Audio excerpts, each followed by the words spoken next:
I will tell you something. If you want to believe it, take it. If you don't want to believe it, others will believe. Jesus manifested himself in Revelation.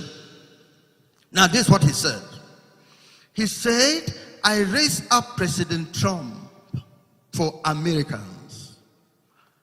Trump is speaking to them like a donkey speaking with man's voice, warning the imam of his evil, Balaam. So Trump is warning Americans of evil and speaking to them about Jesus. I said to him, but the Americans are not listening. Right there when Trump was, the vision short term, addressing these people. This country, we don't look to career politicians for salvation.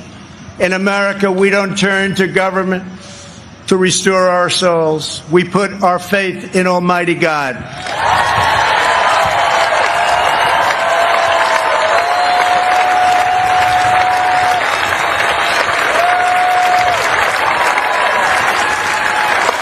That is why our elected officials put their hands on the Bible and say, "So help me God," as they take the oath of office. It is why our currency proudly declares, "In God we trust." And it's why we proudly proclaim that we are one nation under God every time we say the Pledge of Allegiance. And we know that families and churches, not government officials, know best how to create a strong and loving community. And above all else, we know this. In America, we don't worship government, we worship God. Our religious liberty is enshrined in the very First Amendment in the Bill of Rights. The American founders invoked our Creator 4 times in the Declaration of Independence. Benjamin Franklin reminded his colleagues at the Constitutional Convention to begin by bowing their heads in prayer.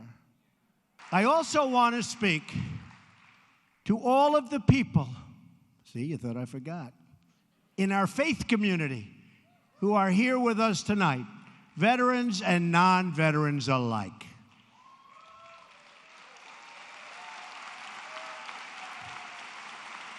You're never going to be forgotten. You'll never be forgotten. My administration will always support and defend your religious liberty.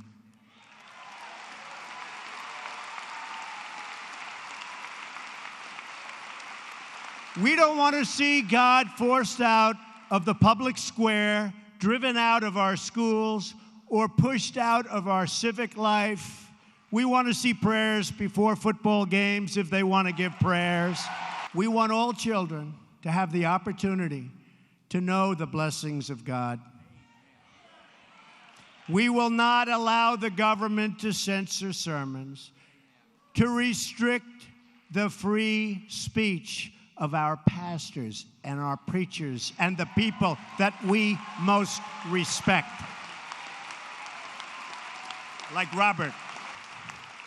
That is why, just as I promised Pastor Jeffress and other faith leaders, I just signed an executive order following, and this is something that makes me very happy and very proud, following through on my campaign pledge to stop the Johnson Amendment from interfering with your First Amendment rights. As long as I am president, no one is going to stop you from practicing your faith or from preaching what is in your heart. We want to hear him.